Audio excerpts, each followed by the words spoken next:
皆さんおはようございます。ハスコです。今日なんですけど、面接に行ってきたいと思います。ということで、就活 Vlog 的な感じでやっていけたらいいなと思っています。ちょっと看護のあるあるだったり、就活の様子を伝えていけれたらいいなと思います。まずはちょっと社内で履歴書を書いていきたいと思います。はい、まずは、履歴書を書いていこうと思います。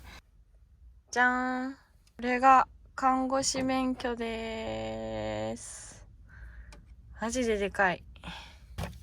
もうね、大きすぎて管理がすごい大変なんですよね、こういう時に。コピーが良かったな。これですね。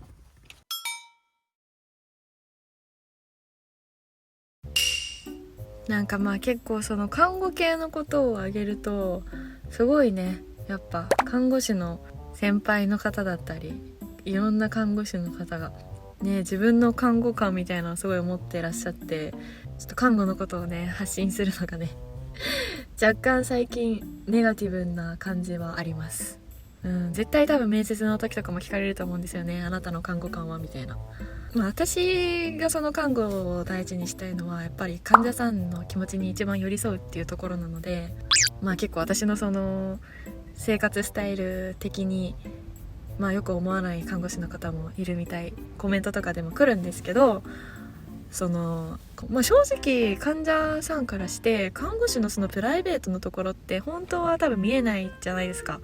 看護されてる時にじゃあこの人がどういう生活を送ってるかっていうのは別に患者さんからしたらそれは分からないことで、じゃあどういうことを患者からしたら求めてるかってやっぱり自分に対して例えば声かけした時とかお願いした時に、私が患者だったら嫌な顔せずに対応してくれる人がいいなとか思うんですよね。いろんなナースを見てきているんですけど、って考えた時にプライベートとかが充実してたりとか日常でストレスを抱えていない人の方が仕事面でも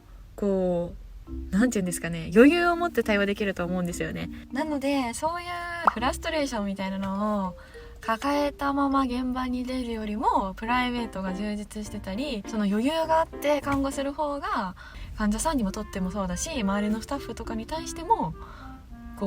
いいんじゃないかなというか思うんですね、私は。それぞれ人それぞれ看護官があるので、全然自分の看護官をしっかり持っているっていうのは大事だと思うんですけど、そういう看護官もあるよねっていう風に受け止めるべきなんじゃないかなとは思います語りはそれぐらいにしておいて、早速、履歴書を書いていきたいと思います。はつこチャンネル。早速履歴書を書いていこうと思います。さすがに車の中では綺麗に書けなかったので、ワークスペースで書くことにしました。今回何の面接に行くかというと、全国で看護師としてこれから働いていくために派遣サイトの登録面接会に行ってこようと思います。求人とか見ることはできるんですけど、じゃあ実際にそれに登録していくとか、もっと詳しい求人を見るためにそもそもそういう説明会とか面接をしないと見ることすらできなかったので、今回やっていくという感じです。履歴書とかもこうやって生年月日を入力したら自動的にいつ学校を卒業して入学してっていうのを計算してくれるので、めちゃめちゃ便利だなと思いました。これなんで笑ってるかはちょっと忘れてしまいました。自分の長所とか短所って書くのって難しいですよね。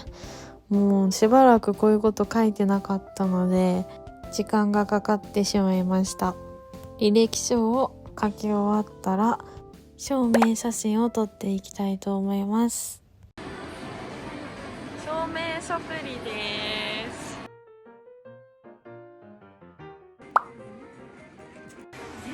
髪がペタンコ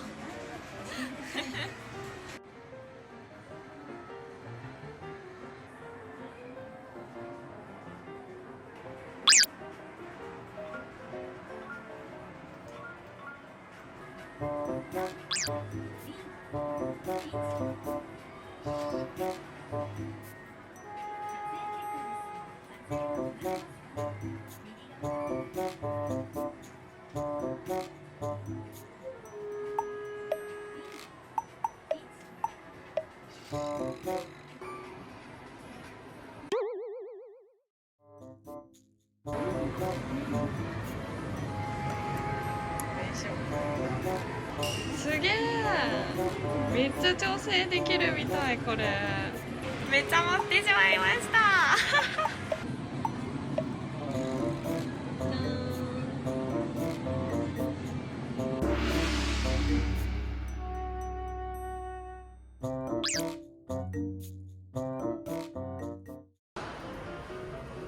同じ値段なので。いらっしゃいませ。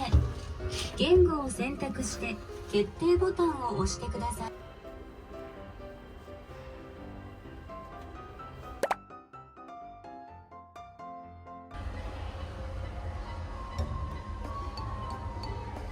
ひどい。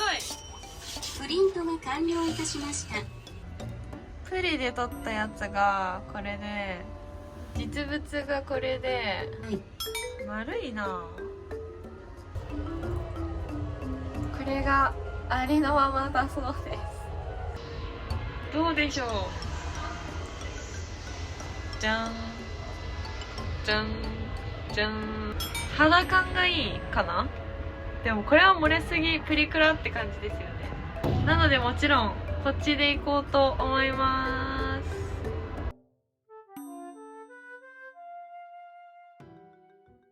初子チャンネル。今から面接会場に行ってきたいと思います。今回は病院の面接じゃなくて登録サイトの面接なので、どんな感じなのか気になりますね。初子チャンネル。面接終わりということで、早速サワーを飲んでいきたいと思います。今回はちょっと都会の方で面接だったので、公共機関を使ってきているので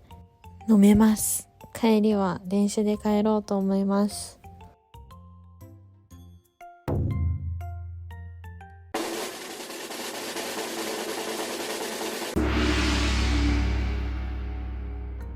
看護業界はいつでも人手不足なので、よっぽど変なことをしない限り来たらほぼほぼ合格みたいなもんでした。軽くプライバシーとか関わる問題を解いて、20分ぐらい面接しましたね。面接の時にプライベートに関わる質問ってやっぱり多少あって気まずかったですね。今じゃあ普段何されてるんですかみたいなことを聞かれて、なんか YouTube やってるっていうのが恥ずかしいなと思って、なんか SNS 関連のことやってるみたいに言ったんですけど、何やってるのこいつみたいな感じでいろいろそれから聞かれたんですけど、なんとか乗り切りました。初対面でたった20分でその人のことってわからないから、いろんな質問をしてその上で判断してもらうっていうのは、当然のことかもしれないんですけど、やっぱりそこまで聞くみたいなことも聞かれるなと思いますね。これって看護師あるあるなのかもしれないんですけど、特に女性の場合は女性が多い職場なので、結婚とか妊娠に関する質問をされることが多いですね。女性が多いので、妊婦さんだったり結婚して辞めたりする人も多い職場なので、仕方のないことかなと思うんですけど、ないって言ってもその先の予定はどうなんですかとか聞かれて、その辺はねちょっとわかんないんで深掘りしないでっていう感じでしたね。でも全国でこれからナースとして働けるようになったし、私が想像していなかったような箇所でもナースとしての求人があったりしたので、またじっくり見て今後の移動先だったりいろいろ考えて決めたいと思います。最後までご視聴いただきありがとうございました。